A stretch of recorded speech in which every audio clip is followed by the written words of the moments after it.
talk about knives for a sec. Do you find there's one knife shape in particular, or one knife that you always reach for? Or?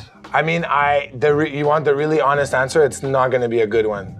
But the knife I use all the time is my kid's little one that you sold me. The Opinel little knife. Oh, good. I love that knife. Yeah. I think I'm kind of hard for me to get away from the chef knife. Yeah. Obviously you have a paring knife and different, but I go towards the chef knife mostly all the time. There's a sturdiness, a confidence. I like holding it. I feel like smaller knives sometimes it's just harder to hold. But I like, let's say that's a knife that like a smaller, a smaller, but yeah, I'm like, and that's why like it's an honor to be here. But when it goes to knives, like I'm very how can I say, like I started working in kitchens when like we used to rent knives from like knife services and like we used to hack bones and drop them on the ground and put them in the dishwasher. And like for years I was like really poo-pooing knives. Just because I was like, dude, give me a knife. Just shut up with the knife, the this, the that, the grating, just shut up, give me a knife. You know? And that was mostly before like I cooked at home, because for like 20 years I would get home and like pass out or like, order pizza or do anything but cook. And then I had kids and I started cooking more at home. And it's weird because you'd think that, in a restaurant, but the restaurant, man, like knives get stolen, knives get dinged, and like everybody now comes in with their knife kit and you can see the change in generation, Oh, absolutely. And I think it's way better. And like these guys, like I said, at the restaurant, like that's why these guys spend like half hour, 45 minutes, prepping their stuff. I love seeing it, I'm just from another generation where I would be like, oh, dude, next, give me a knife, like kind of. But when There's been a shift to more quality tools and I think like there's a reason for it, and I think like there is that evolution. It's a little bit of brightness to add to your day, I think. Yeah, for sure. The quality Japanese knives that are readily available now. I think that a lot of the younger generation like to have some flashy knives or custom handles and that kind of stuff. Crazy. So whatever it takes, I think, to brighten your day in the kitchen. So. Yeah, they're like I said, it's really changed. And for me, it's like when I started cooking at home, I'm like, yeah, it is fun to have your own. Absolutely. You know what I mean? Your tools and to be set up and so I think I got into it a little bit too much at first and kind of went like, oh yeah, and spent a lot of money on obviously really good knives. And one of the best ones I bought here, which I just gave away to somebody because it's such a good, it was the little pocket knife from Nova Scotia.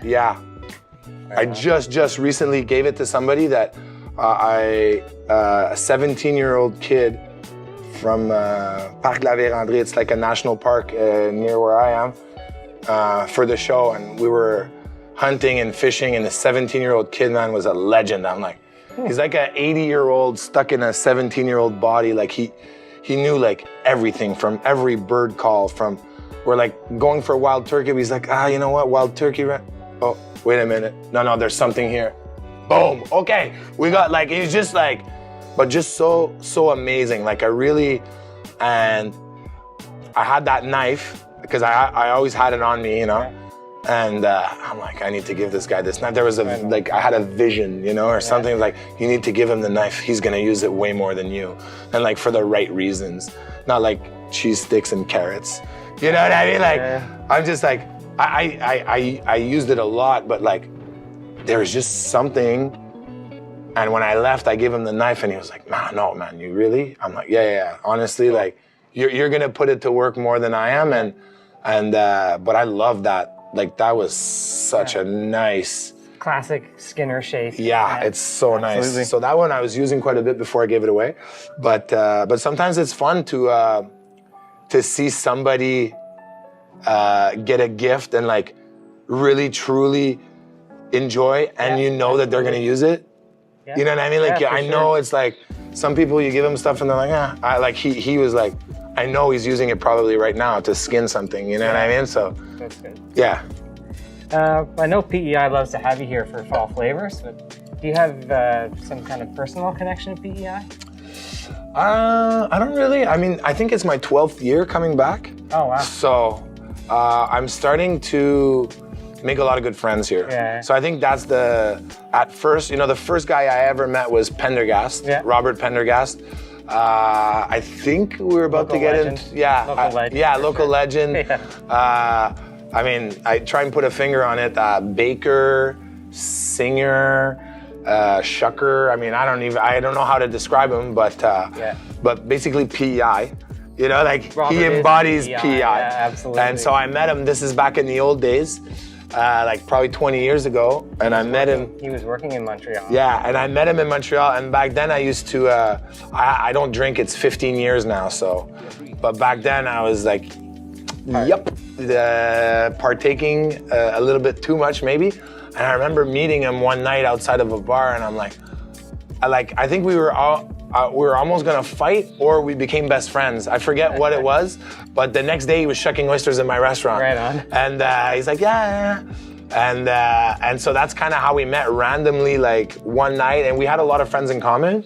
Because he went to cooking school in Montreal, and a lot of guys that came out of his year I worked with. So he was my first kind of introduction, and he used to always tell me, you gotta come to PI, you gotta come to PI. There's a connection right there. Yeah, and it never really happened, but we stayed friends, and then he would come and shuck once in a while, but like Robert shucking, I mean, he's a great shucker, but it's like everything that comes, like, we'll go through like, I don't know, 7 to 10 cases a night sometimes. Like, we'll go through a lot of oysters. I bet. And Robert's a great shucker, but he's also like, loves to talk. Hey, so this is, and I'm like, where the fuck's Robert?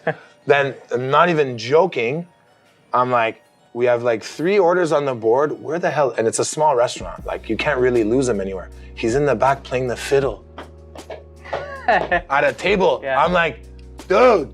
He's like, they're really enjoying it. I think he was playing the fiddle on one of the episodes of Chuck's Day Off. Yeah. And that's how it came about, where I'm like, what is this guy doing? You know what I mean? And like, so that's the first guy that I kind of met, and he would always bring down, like, he would drive down in his minivan with like oysters, cheese, and like just promote PEI, you know what I mean?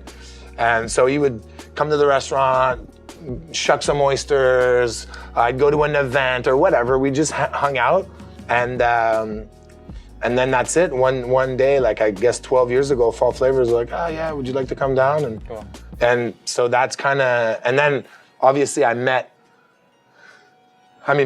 is small, but it's still big. Mm-hmm. In a sense, it's like, it's not so big, but it is quite big, like, because there's so many different pockets, and like, not everybody's here, like, you got to go out. So in the past years when I was here for like 2 weeks, I'd always have a car, and like, everybody's so friendly, like, oh, go meet this guy, go meet, and so that's kind of like how, and I guess Robert brought me here, or I don't know how, right, yeah. Something or He's rather. He's a good promoter for the Edge. And who else did he, like, I forget, one of the first events I was looking for an ingredient, and he's like, oh, go see my friend Ghislaine, just knock on the door, and I'm from Montreal, I'm like,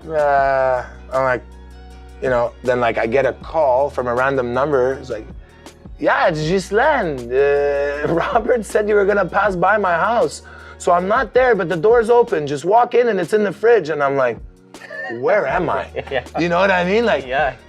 So I definitely did take a liking to it, and yeah, this is kind of the first year of, obviously now we've had the pandemic, and so I wasn't here for 2 summers or something like that, and I've only got one event tonight in Charlottetown, but normally I would be doing like one in Victoria, so I get to see a little bit too and travel around. Now I'm kind of just more here for this event, but yeah, I guess I've really been able to enjoy PEI, and like and now the kids are a little bit older, 5 and 7, so they're in school, so it makes it a little bit harder. But before that, we were here 2 weeks in September. The kids were here. September's nice in PEI. You know, it's like, I've never been here in the summer, and I'm assuming it's just nuts, you know? It's beautiful. Yeah, Yeah. It's super nice to hear. We definitely... A lot of people, though. Are blessed. Yeah, I don't mind. Yeah, I mean, that's it, right? Yeah. It's just part of the... but it's fun. I did like coming with the kids. It was pretty cool. You know, that's one thing that I miss. But September, I mean, my oldest is in grade 2, and he needs all the help he can get, so right. He needs to stay in school. There's someone at the door here. Oh, he's with me. He's with me. Oh, right, yeah. We met. Oh, is it locked? Oh, I assumed it was locked. I didn't even try the door. I'm just like, they locked the mic. Just maybe stand over there. We just got a couple more questions. Yeah, we have a couple more questions. Yeah. You talk about fishing quite a lot. Is there a favorite time of year that you like to go fishing? Or? So I love fishing. Yeah. I have to stop saying I'm not really good at it because I'm getting pretty good at it. You know, I'm learning, I guess. But I guess probably the time where I fish the most is in the summer at my parents' cottage. And it's really kind of like the most that I do is like off the dock or in a little boat, just, you know, fishing for just whatever we can catch with the kids. But yeah, I've been really lucky in the past year. I've been all over fishing for salmon, really like all over Quebec. The whole summer I was traveling, so I had to really, you know, fish for basically every species in Quebec. And so I'm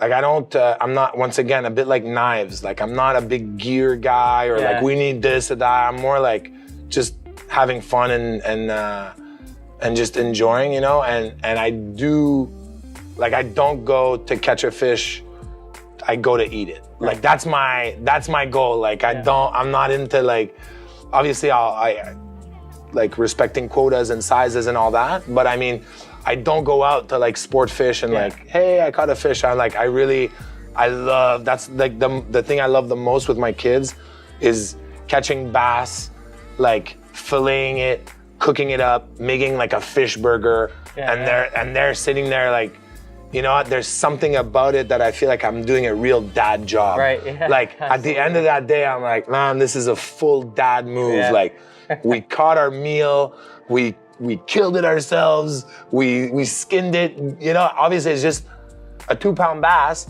but for them, don't remember that for them. Yeah, and I'm like, you know, they always say like, it doesn't matter where we are, like, yeah, this is good. It's not like my dad's fish burgers, and like, they're just saying it, but for me as a dad, like, I'm just like, yes, like, that's, even though they're lying, you know, even though I know for a fact, like, you know, and that's something that I really love. Beyond fishing, you know, Arctic char and Iqaluit, or, you know, the destinations and the, like, you know, I talk about it with my uncles, and my uncles are like those guys that like have to spend money to go on a trip, to go on a cabin, they're fishing, I'm like, you live on a lake though, you know, like we're all on a lake. We all, like my whole family, they all have like little houses on this lake.